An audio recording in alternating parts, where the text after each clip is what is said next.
Justice Yashwant Verma उनके दिल्ली के 30 Tughlaq crescent स्थित आवास आज जो 3 सदस्यीय कमेटी बनी है जांच के लिए वो पहुंची। जिस स्टोर रूम में 500 रुपये नोट की गड्डियां जली मिली थी वहां पहुंची। तो जांच में क्या कुछ देखा जा रहा है, जांच किस तरीके से आगे बढ़ेगी, आज क्या कुछ देखा गया, इस पर विस्तार से बात करेंगे। और बात करने के लिए हमारे साथ जुड़ेंगे हमारे वरिष्ठ साथी पीयूष पांडे जी। पीयूष जी, तीन जस्टिस की कमेटी बनी हुई है। पंजाब और हरियाणा हाईकोर्ट की चीफ जस्टिस शील नागू, हिमाचल प्रदेश हाईकोर्ट के चीफ जस्टिस GS संघावालिया और कर्नाटक हाईकोर्ट के जस्टिस अनु शिवरामन। तो ये 3 लोग हैं, आज पहुँचे यशवंत वर्मा जी के यहाँ। क्या रहा, क्या रूपरेखा रही आज की जांच की?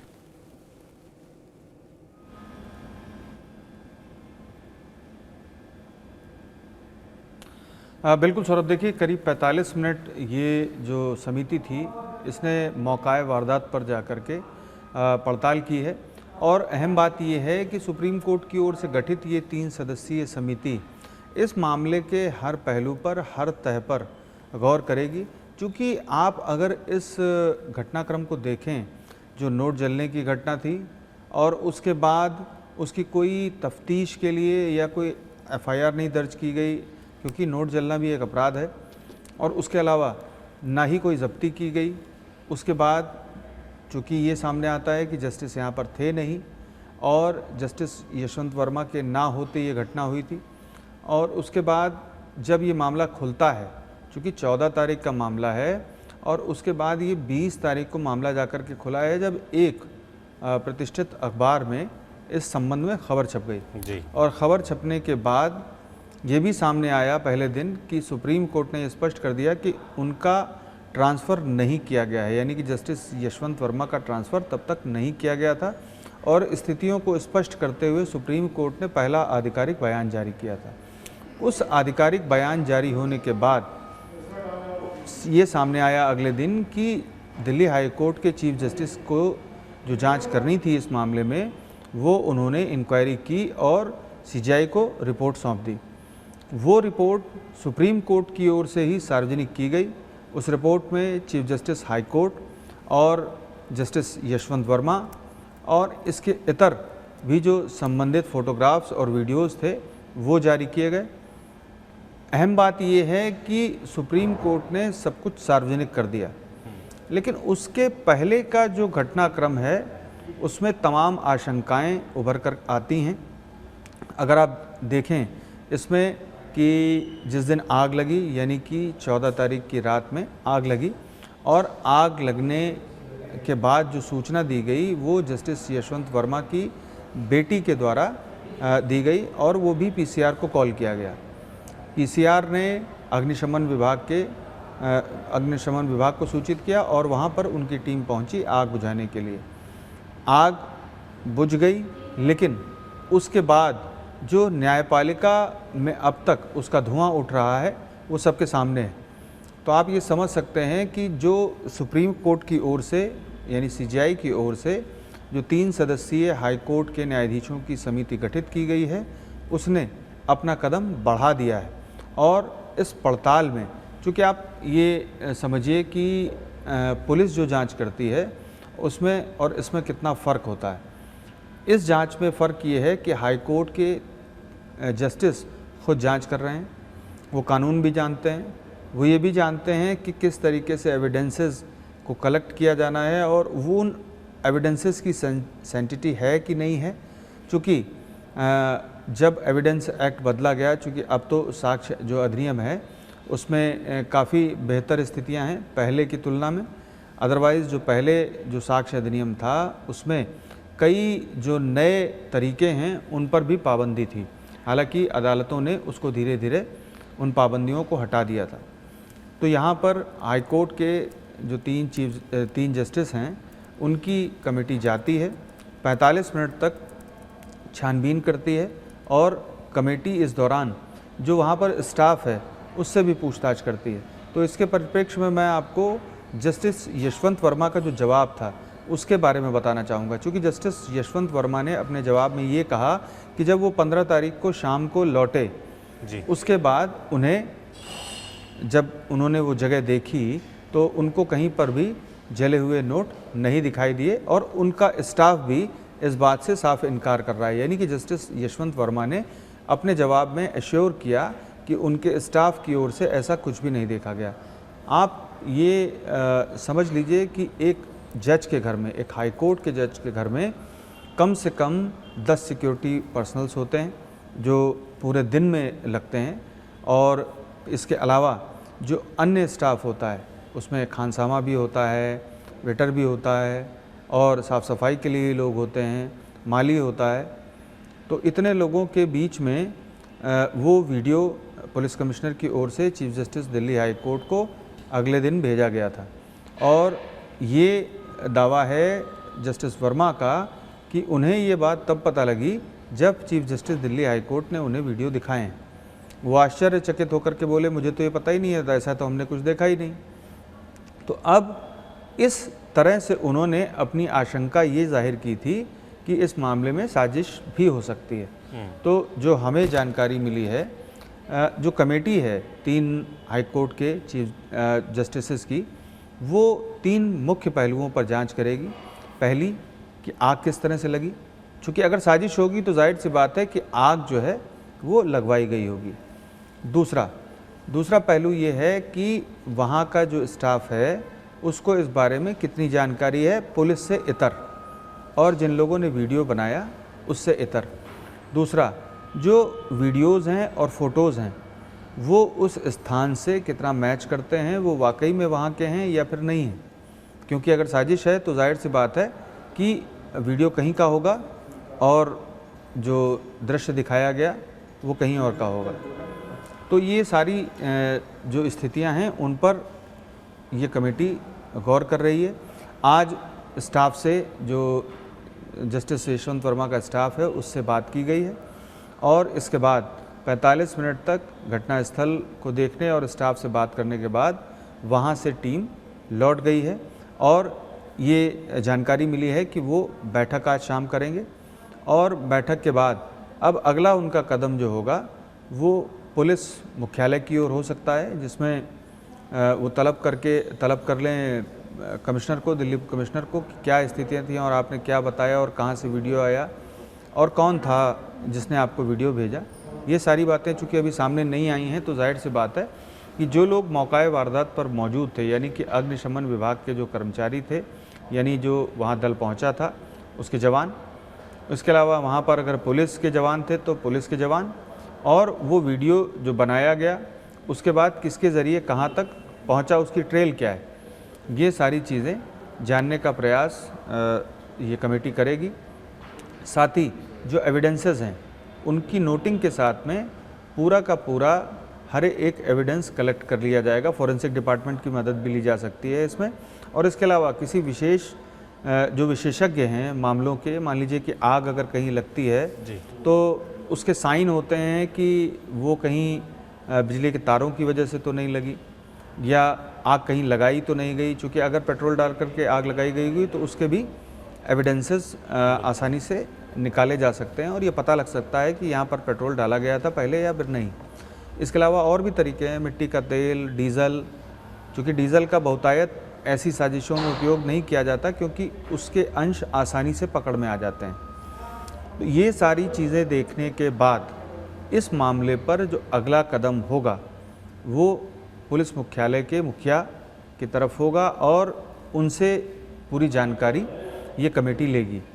इसके बाद जो जस्टिस यशवंत वर्मा हैं उनसे भी बात करेगी और उनसे भी पूरी डिटेल लेगी कि आखिर वो मध्य प्रदेश क्यों गए थे, वो मध्य प्रदेश से कब लौटे, उन्हें पहली सूचना कब मिली, क्या उस समय मिली जब आग लगी थी, अगर लगी थी तो वो किसने सूचना दी, और उनकी बेटी से और माँ से आखिर किसने कहा कि आप लोग यहाँ से थोड़ा दूर हो जाएं, आग लग गई है।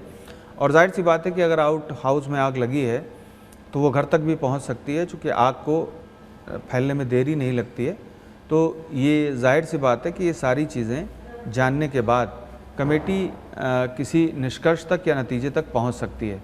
इस मामले में जो अहम बात थी वो सबसे अहम थी कि सुप्रीम कोर्ट ने जो सारे दस्तावेज़ थे, जो आपस में बातचीत हुई और जो दिल्ली हाई कोर्ट के चीफ जस्टिस उपाध्याय जी ने शुरुआती जांच की, उस जांच को सार्वजनिक कर दिया गया। जी। जुडिशरी का जो साख थी बेसिकली, और जो उसकी छवि है, वो इससे बहुत धूमिल हो रही थी। और उस प्रक्रिया के मद्देनज़र ये ध्यान में रखते हुए कि छवि पर आँच ना आए और इस मामले में सबके सामने सारी चीज़ें रहें, यही वजह थी कि चीफ जस्टिस ऑफ इंडिया ने इस मामले में ठोस निर्णय लिया और वो सारे एविडेंसेस जो दस्तावेज़ के तौर पर थे वो सार्वजनिक कर दिए। इवन दो कि जो वीडियो था उसको भी सार्वजनिक किया गया, अन्यथा ये जानकारी कभी स्पष्ट नहीं हो पा रही थी कि आखिर वहाँ पैसा था कि नहीं था। उस वीडियो में साफ तौर पर दिखाई देता है कि नोटों की जली हुई गड्डियाँ वहाँ पर हैं, लेकिन अभी भी ये स्पष्ट नहीं है कि कितना पैसा वहाँ पर था, कितना जल गया, और अगर जला तो ये अंदाज़ा मतलब एक लगाना मुश्किल होगा कि कितना पैसा जल गया। और वहाँ पर जो नोटों की गड्डियाँ जली हुई दिखाई दे रही हैं, उससे भी अंदाज़ा लगाना मुश्किल है कि कितना पैसा वहाँ पर था, क्योंकि कानून में एक सीमा है कि आप इतना पैसा रख सकते हैं, यानी कि 2 लाख रुपए तक इनकम टैक्स अधिनियम के तहत आप घर पे रख सकते हैं। उससे इतर जो भी पैसा है अगर आप रखते हैं तो उसका स्पष्टीकरण आपको देना होगा।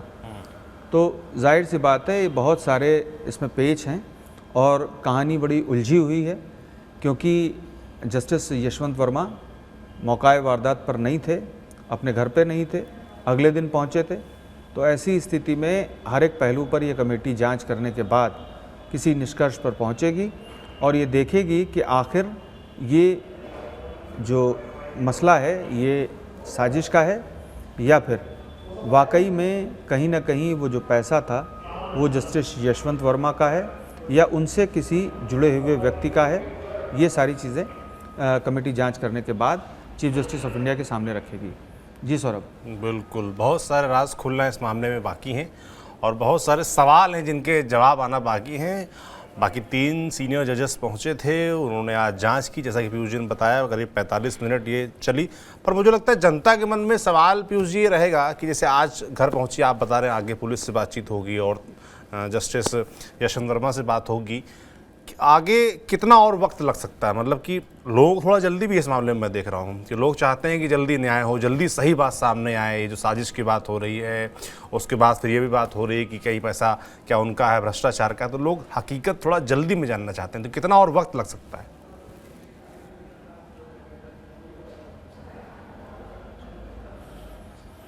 बिल्कुल सौरभ, देखिए कोई भी क्राइम होता है और अगर वो बड़ा क्राइम है और किसी बड़े नाम से जुड़ा हुआ है, किसी बड़े पद से जुड़ा हुआ है, तो जाहिर सी बात है कि लोग हमेशा जानना चाहेंगे कि जल्द से जल्द इस मामले पर जो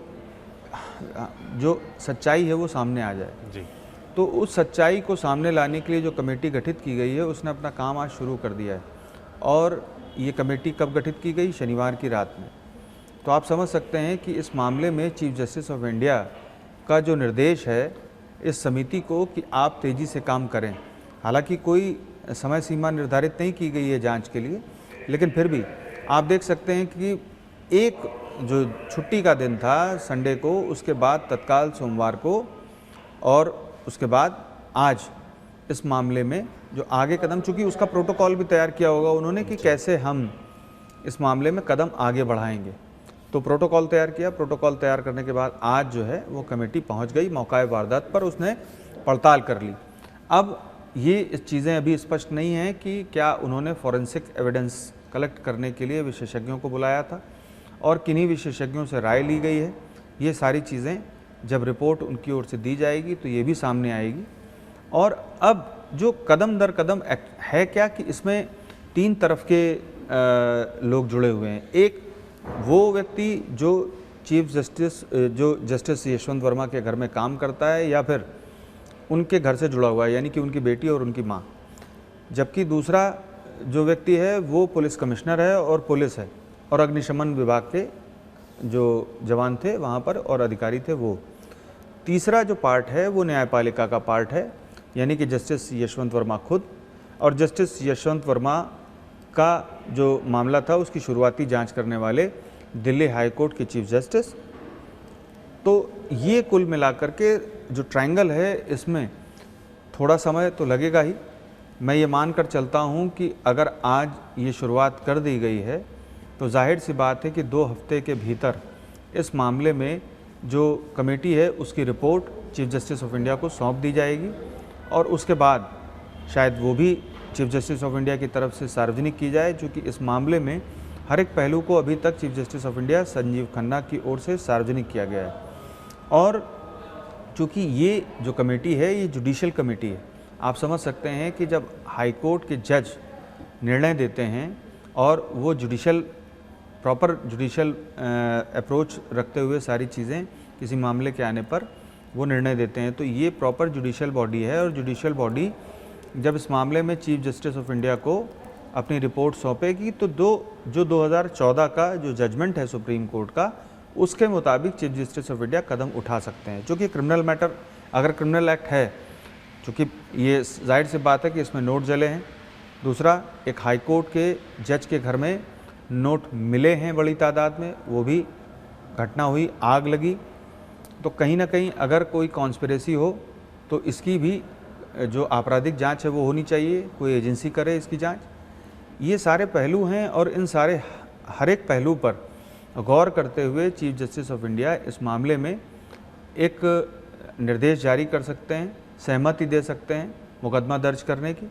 वो मुकदमा अज्ञात के खिलाफ होगा, तो जाहिर सी बात है कि इस मामले में जो साजिश है और उसकी जो आशंका है वो बलवती हो जाएगी, यानी कि और प्रगाढ़ हो जाएगी कि इस मामले में कहीं ना कहीं कोई साजिश रची गई थी। जबकि दूसरी ओर अगर जस्टिस वर्मा से कहीं ना कहीं इसका जुड़ाव होता है कि जो नोट मिले थे उसकी तादाद अगर पता लगती है या कोई अंदाज़ा मिलता है और उनके जो बयान हैं, उनका जो जवाब था, उसमें कोई लूप होल मिलता है, तो उनके खिलाफ भी क्रिमिनल एक्ट का जो सहमति है वो दी जा सकती है चीफ जस्टिस ऑफ इंडिया की तरफ से। क्योंकि इस मामले में जो 2014 का फैसला है उसमें प्राथमिक तौर पर कमेटी बना करके, जो जुडिशल कमेटी है वो बना करके जांच करने का निर्देश था और उसी के अनुरूप चीफ जस्टिस ऑफ इंडिया ने अपनी प्रक्रिया शुरू की और उस प्रक्रिया के तहत जो सिफारिश उससे पहले से दिल्ली हाई कोर्ट के चीफ जस्टिस की ओर से जो प्रस्ताव दिया गया था ट्रांसफ़र का, उस पर भी तामील कर दिया गया है। उसकी सिफारिश भी केंद्र सरकार से कर दी गई है कि इनका ट्रांसफ़र, यानी कि दिल्ली हाई कोर्ट के जस्टिस यशवंत वर्मा का ट्रांसफ़र इलाहाबाद हाई कोर्ट कर दिया जाए। तो इन स्थितियों के मद्देनज़र आप समझ सकते हैं कि 2 हफ्ते अभी इस कमेटी को लग सकते हैं और उसके बाद जो चीज़ें सामने आएंगी, जो रिपोर्ट सामने आएगी, उसको जस्टिस संजीव खन्ना यानी कि चीफ जस्टिस ऑफ इंडिया की तरफ से सार्वजनिक किया जा सकता है और उसके संबंध में फिर निर्देश जारी किए जा सकते हैं। जी सौरभ। बिल्कुल, ये जो आपने लास्ट में बात बताई कि उनका इलाहाबाद हाई कोर्ट में ट्रांसफ़र कर दिया गया है जस्टिस यशवंत वर्मा का, और इसके खिलाफ इलाहाबाद बार एसोसिएशन यानी कि वहाँ के जो वकील साहब लोग हैं बहुत नाराज़ हो गए हैं, अनिश्चितकालीन धरने की घोषणा कर दी है जो कि कल से शुरू हो जाएगा। तो ऐसे में सवाल एक ये भी है कि यशवंत वर्मा क्या इलाहाबाद हाई कोर्ट ज्वाइन कर पाएंगे? क्या होने वाला भविष्य उनका अभी फिलहाल?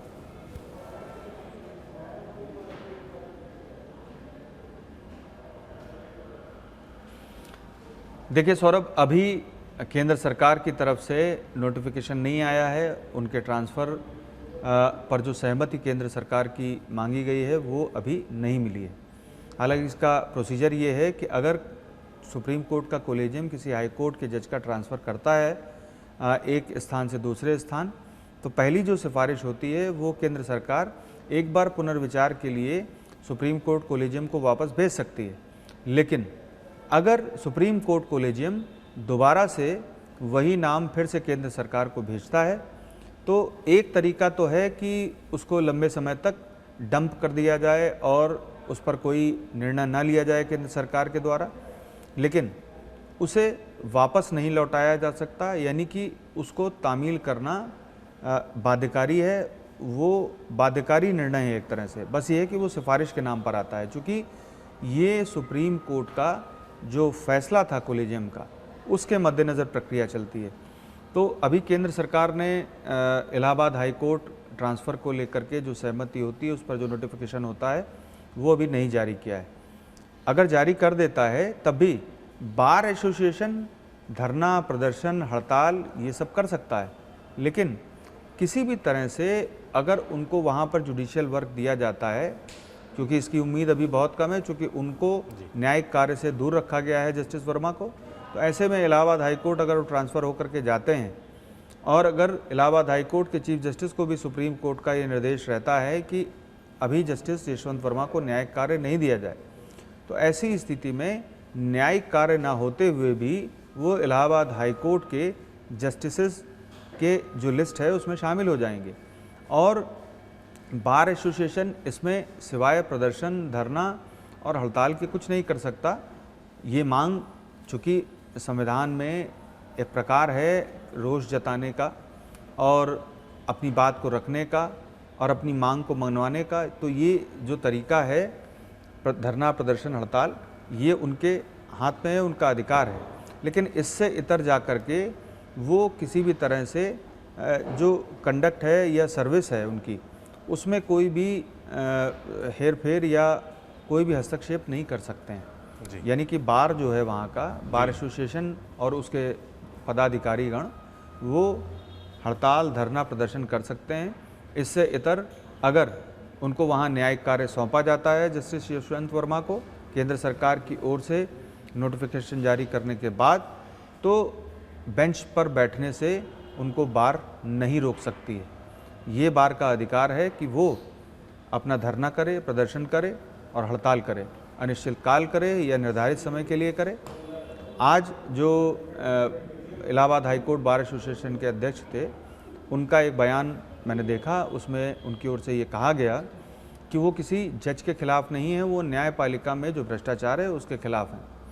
तो जाहिर सी बात है कि उनको भी अपनी सीमाएं पता हैं और इन सीमाओं के तहत ही वो आगे कदम बढ़ाएंगे और जो उनका संवैधानिक अधिकार है धरना, प्रदर्शन और हड़ताल करने का, वो बार एसोसिएशन करेगी। और अगर उस विरोध के चलते फिर से एक बार चीफ जस्टिस ऑफ इंडिया और केंद्र सरकार इस मामले में किसी अन्य हाई कोर्ट भेजने का निर्णय जस्टिस यशवंत वर्मा को लेते हैं, तो ये बात अलग होगी और इससे ज़्यादा कोई हस्तक्षेप Allahabad high court bar association की तरफ से न्यायिक कार्य में या जो ट्रांसफ़र पोस्टिंग है उसमें नहीं किया जा सकता है। जी सौरभ। बिल्कुल पीयूष जी, बहुत धन्यवाद। तमाम जो आपने जानकारी दी, खासतौर पर जो आज जांच शुरू हुई है उसको लेकर। बाकी नज़र लगातार इस पूरे मामले पर हमारी बनी रहेगी कि आगे जांच किस तरीके से बढ़ती है और जांच में क्या कुछ तथ्य सामने आते हैं। जैसा कि पीयूष जी ने बताया कि 2 हफ्ते के अंदर उम्मीद है कि रिपोर्ट सौंप दी जाएगी सीजीआई को और उसके बाद सीजीआई आगे कार्रवाई पर फैसला करेंगे। हमारी नज़र बनी रहेगी, आप तक खबरें पहुँचाते रहेंगे। आप देखते रहिए TV9 डिजिटल। शुक्रिया।